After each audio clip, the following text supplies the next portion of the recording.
उल्हासनगर महानगरपालिकेसाठी सर्वच राजकीय पक्षांकडून जोरदार मोर्चे बांधणी सुरू आहे। निवडणुकीपूर्वी अनेक पक्ष प्रवेशही जोरात सुरू आहेत। सर्व पक्ष सत्ता मिळवण्यासाठी जोरदार तयारी करत आहेत। मात्र सत्ता संघर्षात सर्वसामान्य नागरिकांच्या पदरी नेमकं काय पडेल, यांच्या दैनंदिन जीवनावर परिणाम करणारे प्रश्न आजही मार्गी का लागत नाहीत, या प्रश्नांचा शोध घेण्यासाठी एबीपी माझानं महापालिका महासंग्राम मधून जनतेची मतं जाणून घेतली। पाहूया। आपल्या सोबत हे सर्व उल्हासनगरकर आहेत आणि त्यांच्या मनामध्ये नेमकं चाललंय काय, गेल्या 25 वर्षात उल्हासनगरचा काय विकास झालाय हे आपण जाणून घेणार आहोत। काय सांगाल आपण, आता नव्यानं निवडणुका लागणार आहेत, मधल्या काळामध्ये प्रशासक या महापालिकेमध्ये होतं आणि आता निवडणुकीला सामोरं जाणार आहात, कसं बघता या सगळ्या निवडणुकीकडे आपण? सर, आम्ही गेल्या काही वर्षापासून उल्हासनगर शहरामध्ये कुठल्याही प्रकारचा विकास झालेला नाही, फक्त भकास झालेला आहे। नुसती रस्त्याची खड्डे, रस्त्याची चाळण, वारंवार आम्ही तक्रारी करून सुद्धा कुठल्याही पद्धतीची दखल प्रशासन घेत नाही। आता गेल्या काही दिवसापासून प्रशासक बसल्या असताच प्रशासक पण यावर दुर्लक्ष करतं। वारंवार आम्ही तक्रारी देऊन सुद्धा कुठल्याही पद्धतीचे कामं होत नाही। आज या शहराला रोड रस्ते नाहीत, जिथे तिथे शहरामध्ये कचऱ्याचं साम्राज्य आहे।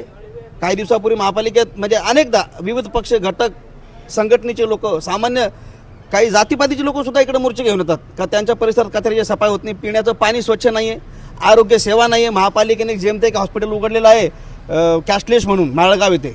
म्हणजे उल्हासनगर 13 किलोमीटर क्षेत्रातलं शहर असताना शहराच्या एका कोपऱ्यावर त्यांनी त्या हॉस्पिटलचं उभारणी केली आहे, पण तिथे सीधे शिकाऊ नर्सेस त्या डॉक्टरचं काम बजावत आहेत। म्हणजे नक्की मुन्नाभाई MBBS जे डॉक्टर आहेत ते त्यांनी भरती करून तिथे ठेवलेले आहेत।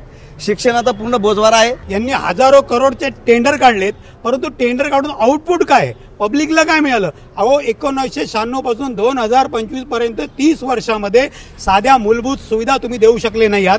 आज कचऱ्याचं टेंडर घेतलं तर ते कोणार्क कंपनीचं आहे, शेकडो करोड रुपये देऊन सुद्धा जर तुम्ही बघितलं तर ठिकठिकाणी तुम्हाला कचरा साचलेला मिळेल, दुर्गंधी मिळेल। तुम्ही झोपडपट्टीची जर पाहणी केली तर ते लोक तिथे कसे राहतात याचा प्रश्न आम्हाला पडतो की हे लोक कसे जीवन जगत असतील। म्हणजे देऊन आम्हाला 30 वर्ष आमच्याकडनं मतदान घेतलं, आमच्याकडनं टॅक्स घेतला, हजारो करोड रुपये शासनाचे आले, एवढं येऊन सुद्धा हे शहर नरक यातना सोसतंय। उल्हासात जेवढं खड्डे जातं अजून ते खड्डे घालण्याचा प्रयत्न करा। टेंडर फक्त कागदपत्र असतो आणि रिअलमध्ये काही नसतं, फक्त त्याचा पोटं भरण्यासाठी हे लोक हे करतात आणि जनतेची फसवणूक करतात, दुसरं अजून काहीच नाही आहे। एवढं घोळ हे लोक करतात। जुनी लोक, नवीन लोक आली तर त्यांना वाटलं की मी या शहरात राहतो आणि काहीतरी मी परिवर्तन घडवेल आणि म्हणून तो परिवर्तन घडवून दाखवेल जनतेला।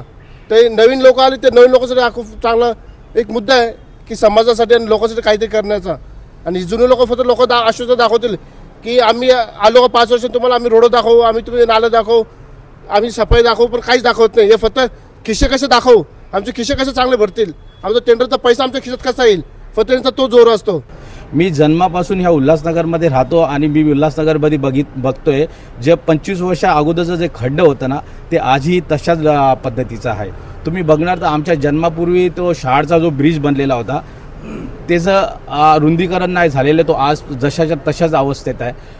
तुम्ही कल्याणची जी ट्रॉफिक बघा ना, तो उल्हासनगरला कल्याण जाण्यासाठी, मुंबई जाण्यासाठी किंवा मुरबाड जाण्यासाठी हे 2च मार्ग आहेत, एक तर शाळ ब्रिज आहे आणि एक कल्याण ब्रिज। याच्यावर आम्हाला एक तास अडचणी मध्ये उभं राहावं लागतं।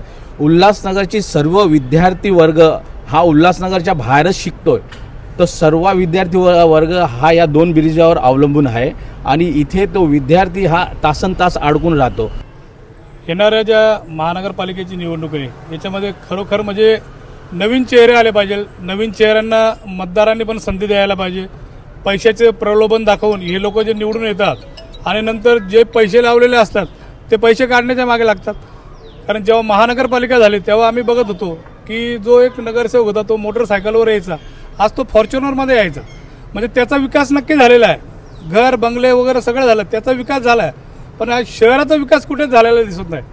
आज आमच्याकडे जर कोणी पाहुणे जर आलं तर त्यांना एखादी अशी वस्तू दाखवण्यासाठी इथे नाही की चला आम्ही तुम्हाला इथे कुठेतरी फिरायला घेऊन जातो। गार्डन, एक मोठं गार्डन होतं गोल मैदान म्हणून, खूप फेमस आहे, परंतु त्याचेही तुकडे करून टाकले। काही ब्रह्मकुमारीला विकून टाकलं, रोटरी क्लबला विकून टाकलं आणि त्याचे तुकडे करून टाकले। म्हणजे इथे खेळण्यासाठी सुद्धा एक मैदान सुद्धा नाही, अशी अवस्था ह्या शहराची झालेली आहे। आणि आम्ही तर सर्वांना म्हणजे लोकांनाही सांगतो की लोकांनी उतरणं गरजेचं आहे, कारण हे जे लोक आहेत प्रत्येक वेळेला निवडून येणार, पैशाचा वापर करणार, परत इथे येऊन बसणार, सत्ता भोगणार आणि हे असंच चालू राहणार. रस्त्यावर आता रस्ते बनवले ते परत पुन्हा खोदले. इगलला जे काम दिलं, इगल कन्स्ट्रक्शन म्हणून आहे एक, त्याला परत काम दिले. आता सिमेंटीकरण झालेलं आहे, त्याचं परत रस्त्याचं परत खोदले ते खड्डे. म्हणजे इथे प्रशासन किंवा काय यांचं काहीच नाही, सगळी महानगरपालिका ठेकेदारच चालवतात. नक्कीच खरं पाहिलं तर अत्यंत गंभीर असे प्रश्न जे आहेत ते उल्हासनगरमध्ये आहेत आणि उल्हासनगरच्या येणाऱ्या निवडणुकीमध्ये नेमकं विकासाची धुरा कोण हाती घेईल आणि सर्वसामान्य नागरिकांना या समस्यातून कोण सुटका करेल हे पाहणं आपल्याला महत्त्वाचं ठरणार आहे. कॅमेरामन प्रमोद तांबेसह सुरेश काडे, एबीपी माझा, उल्हासनगर. एबीपी माझा, उघडा डोळे बघा नीट.